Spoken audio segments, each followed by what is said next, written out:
తినకూడని పండు తిని దేవునికి వ్యతిరేకంగా పాపము చేసినప్పుడు ఆ పాపాన్ని వారు ఒప్పుకుంటారేమోనని దేవుడు ఒక గొప్ప అవకాశం ఇచ్చాడు.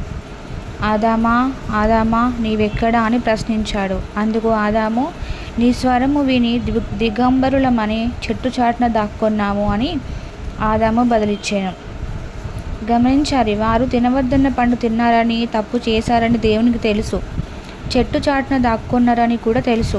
అయినా ఆదాము, నీవు తినవద్దన్న పండు తిన్నావా అని ఎందుకని దేవుడు ప్రశ్నించాడో తెలుసా?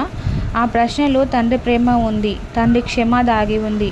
ఒకవేళ ఆదాము, ప్రభువా, నువ్వు తినవద్దన్న పండు తిన్నాము, తప్పు చేశాము, మమ్మల్ని క్షమించు అని పశ్చాత్తాప పడతారేమో అని గొప్ప ఉద్దేశంతో దేవుడు ఆ పండు తిన్నారా అని ప్రశ్నించాను. క్షమాపణ కోరడానికి అవకాశం ఇచ్చాను. కానీ వారు క్షమాపణ కోరడానికి బదులుగా ఒకరి మీద ఒకరు నిందలు వేసుకొని, నీవిచ్చిన ఈ స్త్రీ పండు తినమని చెప్పాను అని అవ్వ మీద నింద వేయగా, ఈ సర్పము నన్ను శోధించి ఆ పండు తినుటకు ప్రోత్సహించాను అని అవ్వ తన తప్పు ఒప్పుకొనే ప్రయత్నం చేసి దేవుడిచ్చిన చివరి ఛాన్స్ పోగొట్టుకొనిది.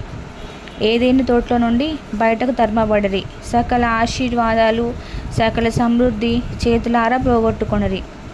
ప్రియ సహోదరి, సహోదరుడా, ఈ మెసేజ్ వింటున్న ప్రతి ఒక్కరూ గమనించాల్సింది ఒకటే: దేవుడు మనిషిని శిక్షించే ముందు జీవితాన్ని మార్చుకోవడానికి, క్షమాపణ కోరడానికి తప్పక ఒక అవకాశం ఇస్తాడు. కానీ ఆదాము, అవ్వ ఆ అవకాశాన్ని పోగొట్టుకున్నారు. బహుశా నీ జీవితాన్ని మార్చుకోవడానికి, పరలోక రాజ్యం చేరడానికి ఈ యొక్క మెసేజ్ మీకు చాలా ఉపయోగపడుతుందని నేను అనుకుంటున్నాను. ఒకవేళ ఇదే నీ చివరి అవకాశమేమో. ఒక్కసారి గమనించుకో ప్రియమిత్రమా, ప్రియనేస్తమా. ఒక్కసారి ఈ మెసేజ్ విని ఎంతమందికి పాపంలో ఉన్న ప్రతి ఒక్కరికి కూడా ఈ మెసేజ్ సెండ్ చేస్తారని అనుకుంటున్నాను. God bless you all.